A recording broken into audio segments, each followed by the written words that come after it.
Thank you, Madam Chair. Appreciate your having this hearing today, and thanks to the witnesses for giving us some great testimony. I represent Ohio, which is a state that didn't used to be viewed as a great natural gas producer. Now we are, thanks to Marcellus, Shale Fine, and also Utica, most significantly Utica right now. We're also a great manufacturing state. We're proud of that heritage. I appreciate the fact that National Association of Manufacturers is here supporting this bill. The Chamber of Commerce supports this bill. I support this bill. I'm a co-sponsor now because I've looked at all the alternatives. I think this is the best balance. And to Senator Stabenow's point, DOE does have the ability to review these plans and approve or disapprove based on the impact of the American economy.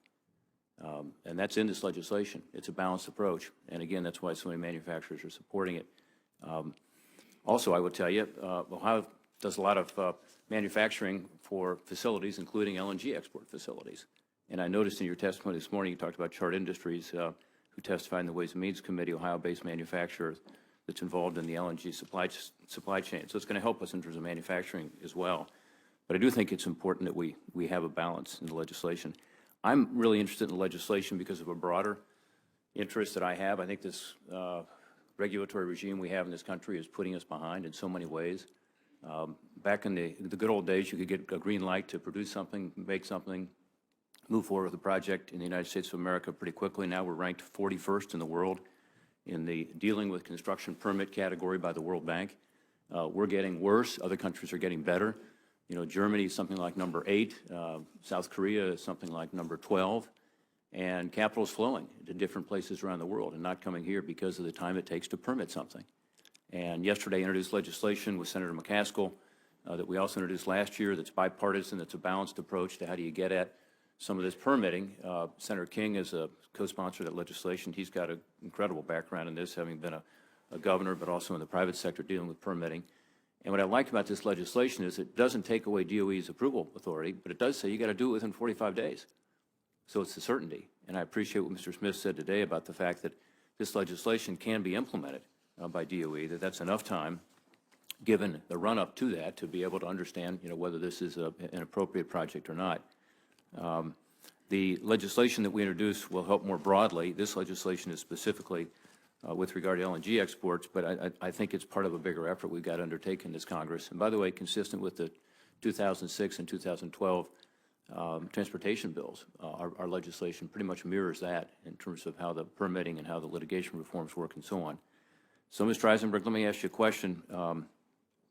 Can you speak some more on the importance of the requirement in the bill that DOE does approve or deny these pending permits within the 45 days of a completed NEPA review? Again, Mr. Smith has indicated DOE could live with that.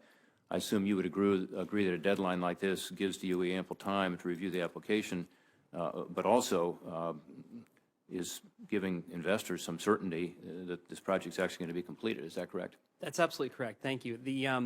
We poll our members very regularly, and I want to be clear about who we represent. We represent 14,000 members, and that is small manufacturers, medium-sized manufacturers, and large energy-intensive manufacturers that are also represented by Mr. Ciccio's group. On balance, we are for regulatory certainty, for free trade. Regulatory certainty is actually the #1 priority of our membership right now as we poll them quarterly. It came up the most. It was the most frequently cited answer. And there's two types of regulatory certainty. There's regulatory certainty on the front end, making sure that the regulations that are put in place that are new are reasonable. And there's regulatory certainty on the back end to make sure that when you apply for a permit, you can get it. Your legislation that you recently introduced, the legislation, the RAPID Act in the House, these mirror all sorts of other legislation and laws that are in place at the states at the federal level that would impose a deadline or a shot clock or something like this that say you can please uphold the law, but do it in a quick, expeditious fashion. That is the closest thing to what our policy at the NAM wants on this, which is just a quick up or down decision on an export license. Let me ask another question to you, Mr. Smith, and anybody else wants to chime in. I think there is some misunderstanding, and again, I really appreciate the leadership Senator Barrasso, Senator Heinrich have brought to this, but some misunderstanding that this is the only permit that's needed. And the LNG export application is not the only federal permit. What other federal permits are you aware of that projects like this are required to get? And is that in addition to any local or state permits that might also be required? Mr. Eisenberg or Mr. Durbin or anybody else? Sure. Yeah, like I said, you have to run a gauntlet to get these things. It takes about 2 years before you even pre-file to scope out the site and all of these kind of things. Then you have to go through NEPA, which on average I believe takes about 3.5 years by recent studies by the government. Can take longer, can take less. But you have all of that time that you have to then basically have every single agency check the box and make sure that everything is compliant with environmental laws, with economic interest. That is part of the NEPA process. You do examine the economic impact, and then you get a final decision. And once By the way, are there deadlines associated with those permits? on NEPA, absolutely not. There actually is none. And you can actually sue on it it falls under the 6-year civil statute of limitations. You can sue basically forever to delay these things internally. That's part of why the Senate is debating Keystone XL right now. Okay. And with regard to state and federal permits? Again, is Mr. Durbin or Mr. Smith or others who want to chime in? No, absolutely. I mean, Cove Point in Maryland, Dominion is a perfect example where, in addition to everything they're doing at the federal level, many state permits they have to get as well. My time's expired. I appreciate the indulgence, Madam Chair, and appreciate your testimony today, gentlemen.